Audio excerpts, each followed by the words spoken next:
রংপুরের নদী ও ফসলি জমিতে মাটি বালু সিন্ডিকেট, প্রশাসনের ছত্রছায়ায় লুটপাট, হুমকির মুখে জনজীবন ও কৃষি।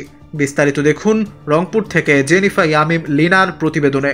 রংপুর মহানগরের হাজিরহাট এবং গঙ্গাছড়া উপজেলার আলমবিদিতর ইউনিয়নের বড়াইবাড়ি বাজারের ব্যাংপাড়া গ্রামের তিস্তা নদীর বুক, যেখানে ভোরের আলোয় নদীর পানিতে রূপালী ঝিলিক, সেখানেই চলে ড্রেজারের নিনাদ।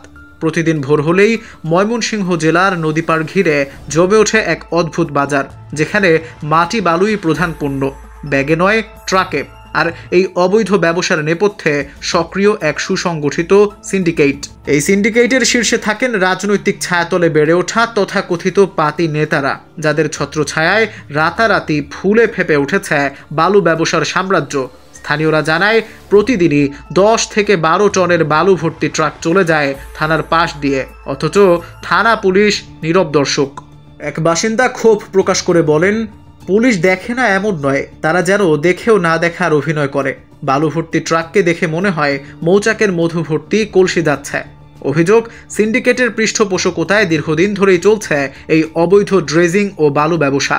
মাঝে মধ্যে লোক দেখানো মোবাইল কোর্ট কিংবা ম্যাজিস্ট্রেটের অভিযান চলে বটে, কিন্তু তা কেবলই ড্যামেজ কন্ট্রোল।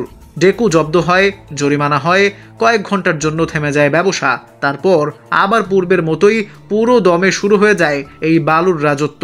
আরও ভয়াবহ পরিস্থিতি সৃষ্টি হয়েছে ফসলি জমির উর্বর মাটি নিয়ে। নাম না প্রকাশে এক কৃষক জানান, জমি তো বিক্রি করিনি, মাটি কেবল দিচ্ছি ভেবেছিলাম, এখন দেখি মাটি চলে যাওয়ার সাথে সাথে চলে যাচ্ছে আমার জমির প্রাণ। স্থানীয়দের অভিযোগ, দিনের পর দিন স্কেবেটার দিয়ে সয়েল টপ মাটি তুলে ট্রলিতে বিক্রি করা হচ্ছে শহরের নির্মাণাধীন ভবনগুলোর কাছে। কৃষক পাচ্ছেন ট্রলি প্রতি মাত্র 300 থেকে 500 টাকা, অথচ সেই মাটি বিক্রি হচ্ছে 1500 থেকে 1800 টাকায়।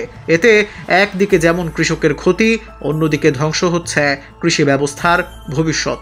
আইন তো আছেই, ভূমি ব্যবস্থাপনা আইন 2001 অনুযায়ী কৃষি জমির উর্বর মাটি অপসারণ সম্পূর্ণ নিষিদ্ধ এবং এসিল্যান্ডদের পক্ষ থেকেও রয়েছে এ সংক্রান্ত স্পষ্ট নির্দেশনা, কিন্তু বাস্তবে সেই আইন যেন এক মৃত দলিল। বিশেষ করে স্থানীয় রাজনৈতিক প্রভাবশালীদের ছত্রছায়া, কিছু থানা পুলিশের গোপন মদদ এবং ভূমি অফিসের একাংশের রহস্যজনক নীরবতা এই প্রাতিষ্ঠানিক লুটপাটকে আরও ভয়ঙ্কর করে তুলেছে। অনেক সময় অভিযোগ জানালেও স্থানীয়দের দাবি, এসিল্যান্ড সাহেবকে জানালেও কাজ হয় না, বরং যিনি অভিযোগ করেন তার জমির পাশে শুরু হয় মাপঝোঁক। এভাবেই জনজীবন আজ বালুর নিচে চাপা পড়ছে। কৃষি হারাচ্ছে উর্বরতা, নদী হারাচ্ছে প্রাণ, আর প্রশাসন যেন সব জেনেও চোখ বুজে থাকা এক ক্লান্ত পায়রা।